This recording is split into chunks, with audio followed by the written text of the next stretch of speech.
कहाणी आदित्य रानूबाईची. ऐका आदित्य रानूबाई तुमची कहाणी. आटपाट नगर होतं. त्यात एक ब्राह्मण राहत होता. तो नित्य फुलं दुर्वा समिधा आणण्यासाठी रानात जात असे. तिथं देवकन्या नागकन्या वसा वसत. काय ग बायांनो, कसला वसा वसता तो मला सांगा, असं ब्राह्मणानं विचारलं. तुला रे वसा कशाला हवा? उतशील मातशील घेतला वसा टाकून देशील. उतत नाही मातत नाही घेतला वसा टाकीत नाही, असं ब्राह्मणानं उत्तर दिलं. तेव्हा त्या कन्या म्हणाल्या, श्रावण मास येईल, त्याच्या पहिल्या आदितवारी मुकाट्यानं उठावं, सचेल वस्त्रासह स्नान करावं, अप्रोदक पाणी आणावं, नागवेलीच्या पानावर रक्तचंदनानं रानूबाई काढावी, 6 रेगांचं मंडळ करावं, 6 सुतांचा तातू काढावा, त्याला 6 गाठी द्याव्या, पानं फुलं वाहावीत, पूजा करावी, पानाचा विडा, फुलांचा झेला, दशांगाचा धूप, गुळ खोबऱ्याचा नैवेद्य दाखवावा, 6 मास चाळावी, 6 मास पाळावी, माघ सप्तमीस पूर्ण करावं. संपूर्णास काय करावं? गुळाच्या पोळ्या, बोटव्याची खीर, लोणकड तूप मेहून जेवू सांगावं. असेल तर चिरचोळी द्यावी, नसेल तर जोड गळसळी द्यावी, नसेल तर 2 पैसे दक्षिणा द्यावी आणि आपल्या वशाचं उद्यापन करावं. असा वसा ब्राह्मणानं केला तसा त्याला सूर्यनारायण प्रसन्न झाला. भाग्यलक्ष्मी आली. तेव्हा राजाच्या राणीनं ब्राह्मणास बोलावू धाडलं. जाते वेळेस ब्राह्मण भिवू लागला, कापू लागला. तेव्हा राजाच्या राणीनं सांगितलं की भिवू नका, कापू नका, तुमच्या मुली आमच्या इथं द्या. ब्राह्मण म्हणाला, आमच्या मुली गरिबाच्या, तुमच्या घरी कशा द्याव्या? दासी कराल, बटकी कराल. दासी करीत नाही, बटकी करीत नाही, राजाची राणी करू, प्रधानाची राणी करू. मार्गेसराचा महिना आला. ब्राह्मणानं लगीन करून मुली दिल्या. एक राजाच्या घरी दिली, दुसरी प्रधानाच्या घरी दिली. गेल्या पावली मुलींचा समाचार घेतला नाही. 12 वर्षांनी ब्राह्मण समाचाराला निघाला. राजाच्या घरी आला. लेकीनं बसवायस पाट दिला, पाय धुवायला पाणी दिलं. बाबा बाबा, गूळ खा, पाणी प्या. ब्राह्मण म्हणाला, गूळ खात नाही, पाणी पित नाही.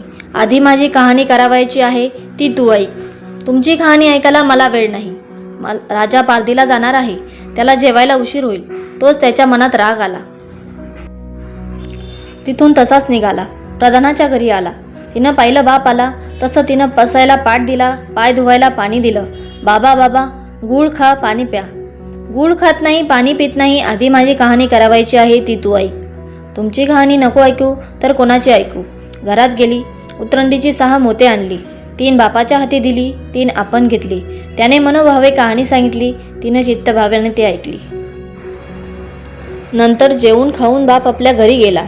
बायकोनं विचारलं, मुलींचा समाचार कसा काय आहे? जिनं कहाणी ऐकली नाही ती दारिद्र्यानं पिडली, दुःखानं व्यापली, राजा मुलखावर निघून गेला. जिने कहाणी ऐकली ती भाग्याने नांदत आहे. इकडं दरिद्री जी झाली होती तिनं आपल्या लेकांना सांगितलं, मावशी घनकोर नांदत आहे, तिकडे जाऊन काही दिलं तर घेऊन ये. पहिल्या आदितवारी पहिला मुलगा उठला, तळ्याच्या पाळी जाऊन उभा राहिला. अगं अगं दासींनो, तुम्ही दासी कोणाच्या? आम्ही दासी प्रधानाच्या. तुमच्या राणीत जाऊन सांगा की तुमच्या बहिणीचा मुलगा आला आहे. तो कसा आला आहे, काय आला आहे? फाटके नेसला आहे, तुटके पांघरला आहे, तळ्याच्या पाळीला उभा आहे. परसदारांना घेऊन या. प्रधानाच्या राणीने सांगितलं. परसदारांना घेऊन आल्या. नाहू माखू घातलं, पितांबर नेसायला दिला, जेऊ खाऊ घातलं, कोहळा पोखरला, होना मोरा भरल्या. बाबा, ठेवू नको, विसरू नको, घरी जतन करून घेऊन जा. वाटेने आपला जाऊ लागला. तो सूर्यनारायण माळ्याच्या रूपानं तिथं आला. हातचा कोळा काढून नेला. घरी गेला. आईने विचारलं, काय रे बाबा, मावशीने काय दिलं? देवानं दिलं, कर्मानं नेलं, कर्माचं फळ पुढे उभे राहिलं. मावशीने दिलं होतं, पण ते सर्व गेलं.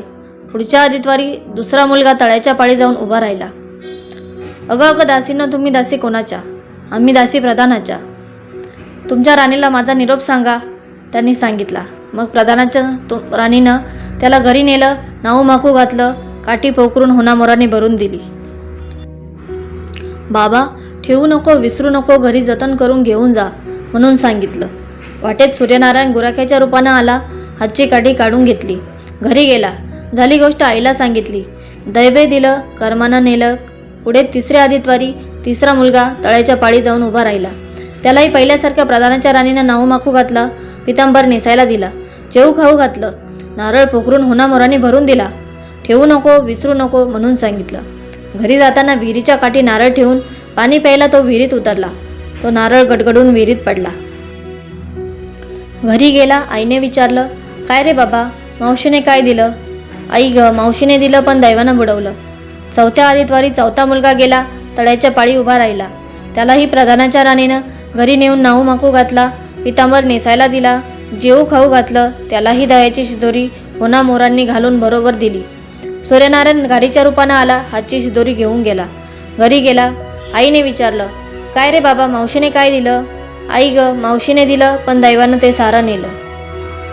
पाचव्या आदितवारी आपण उठली, तळ्याच्या पाळी उभी राहिली. दासीने तिचा निरोप तिच्या बहिणीस सांगितला. बहिणीने तिलाही परसदारानं घरी नेली, नाहू माकू घातली, पाटाव नेसायला दिला. प्रधानाची राणी आदितवारची कहाणी सांगू लागली. काय वसा करतेस तो मला सांग. बहीण म्हणाली, अगं ग चांडाळणी पापीनी, बापाची कहाणी ऐकली नाहीस म्हणून तुला दारिद्र्य आलं. राजाच्या राणीनं विचारलं, याला उपाय काय करू? तेव्हा ती वसा सांगितला. ती बहिणीच्या घरी राहिली. श्रावण मास आला. सांगितल्याप्रमाणे सूर्यनारायणची पूजा केली. इकडं राज्याला भाग्य आलं. राजानं बोलावू धाडलं. मावशी, तुला छत्र आली, चामर आली, पाईक आले, पखर आले. मला ग पापिनीला छत्र कोटली, चामर कोटली, पाईक कोटले, पखर कोटले. बाहेर जाऊन दाराशी बघतात तो राजा बोलावू आला. राजा आला तशी घरी जायला निघाली. एकमेकींनी बहिणींना आहेर केले. वाटेने जाऊ लागली. तो पहिल्या मजले स्वयंपाक केला. राजाला वाढलं, मुलांना वाढलं, आपलं पान वाढून घेतलं. तेव्हा कहाणीची आठवण झाली. करारे हकारे पिकटारे डांगोरा, नगरात कोणी उपाशी आहे का याचा शोध करा. उपाशी नाही, तापाशी नाही. वाटेनं एक मोळी विक्या जातो आहे, त्याला म्हणावं आमच्या बाईची कहाणी ऐकायला ये. तुझ्या बाईची कहाणी ऐकून मला काय फळ, माझं पोट भरलं पाहिजे असं म्हणून तो राणीकडं आला. तशी 6 मोते राणीनं घेऊन त्याला दिली आणि 3 आपल्या हातात ठेवली. मनोभावे कहाणी सांगितली. चित्तभावाने त्याने ऐकली. त्याची लाकडाची मोळी होती ती सोन्याची झाली. तो म्हणाला, कहाणी ऐकल्याचं एवढं फळ, मग वसा घेतल्याचं काय फळ? काय वसा आहे तो मला सांगा. तुला रे वसा कशाला हवा? उतशील मातशील घेतला वसा टाकून देशील. उतत नाही, मातत नाही, घेतला वसा टाकत नाही. तेव्हा वसा सांगितला. पुढे दुसरे मजलीस गेली. स्वयंपाक केला. राजाला वाढलं, मुलांना वाढलं, आपलं पान वाढून घेतलं. तेव्हा कहाणीची आठवण झाली. करारे हकारा पिटारे डांगोरा, नगरात कोणी उपाशी आहे का याचा शोध करा. उपाशी नाही, तापाशी नाही, माळ्याचा मळा पिकत नाही, विहिरीला पाणी लागत नाही, असा एक माळी चिंतेने बसला आहे. त्याला हाक मारली, आमच्या बाईची कहाणी ऐक. तो राणीने 6 मोते घेऊन 3 आपल्या हाती घेतली, 3 माळ्याला दिली. राणीने कहाणी मनोभावे सांगितली. ती माळ्याने चित्तभावानं ऐकली. माळ्याचा मळा पिकू लागला, विहिरीला पाणी लागलं. तो म्हणाला, बाई बाई, कहाणी ऐकल्याचं एवढं फळ, तर मग वसा घेतल्याचं काय फळ? काय वसा असेल तो मला सांगा. राणीनं त्याला वसा सांगितला. पुढे तिसऱ्या मजलेस गेली. स्वयंपाक केला. राजाला वाढलं, मुलांना वाढलं, आपलं पान वाढून घेतलं. तेव्हा कहाणीची आठवण झाली. करारे हकारे पिटारे डांगोरा, नगरात कोणी उपाशी आहे का याचा शोध करा. उपाशी नाही, तापाशी नाही. एक म्हातारी होती. तिचा एक मुलगा वनात गेला होता, एक डोहात बुडाला होता, एक सर्पानं खाल्ला होता. त्यामुळे चिंता करीत ती बसली होती. तिला म्हणाले, आमच्या बाईची कहाणी ऐक. ती म्हणाली, कहाणी ऐकून मी करू तरी काय? मी मुलांसाठी रडते आहे. बरं येते. मग ती राणीकडे गेली. राणीनं पहिल्याप्रमाणे तिला कहाणी सांगितली. तिनं ती चित्तभावाने ऐकली. तिचा मुलगा वनात गेला होता, तो आला. डोहात बुडाला होता, तो आला. सर्पानं खाल्ला होता, तो जिवंत झाला. ती म्हणाली, बाई बाई, कहाणी ऐकल्याचं हे फळ, तर मग वसा घेतल्याचं काय फळ? काय वसा आहे तो मला सांग. मग राणीने तिला तो वसा सांगितला. पुढे चौथे मजलीस गेली. स्वयंपाक केला. राजाला वाढलं, मुलांना वाढलं, आपलं पान वाढून घेतलं. इतक्यात तिला कहाणीची आठवण झाली. करारे हकारे पिटारे डांगोरा, नगरात कोणी उपाशी आहे का याचा शोध करा. उपाशी नाही, तापाशी नाही, पण काना डोळा मांसाचा गोळा, हात नाही, पाय नाही, असा एक मनुष्य रस्त्यामध्ये होता. त्याच्या अंगावर तांब्याभर पाणी ओतलं. पालता होता तो उताना केला. 6 मोते होती. 3 मोते त्याच्या बेंबीवर ठेवली, 3 मोते आपण हाती घेतली. राणीने मनोभावे कहाणी सांगितली. ती त्याने ऐकली. त्याला हातपाय आले, देह दिव्य झाला. तो म्हणाला, कहाणी ऐकल्याचं हे फळ, तर मग वसा घेतल्याचं काय फळ? काय वसा आहे तो मला सांग. मग राणीने त्याला वसा सांगितला. 5व्या मुक्कामास घरी आली. स्वयंपाक केला. सूर्यनारायण जेवायला घरी आले. 7 दरवाजे उघडले. लोह गंगाळे पाणी तापवले. षड्रस पक्वाने जेवायला केली. सूर्यनारायण जेवायला बसले. त्यांना पहिल्या घासास केस लागला. ते म्हणाले, अगं अगं, कोणा पापिनीचा केस आहे? राजाच्या राणीला 12 वर्ष दारिद्र्य आलं होतं. तिनं आदित्यवारी वळचणीखाली बसून केस विंचरले होते. काळं सबाळ डोईचा केस, वळचणीची काडी डाव्या खांद्यावरून वेशीबाहेर टाकून दे. राजाच्या राणीला सूर्यनारायणचा जसा कोप झाला तसा कोणाला होऊ नये.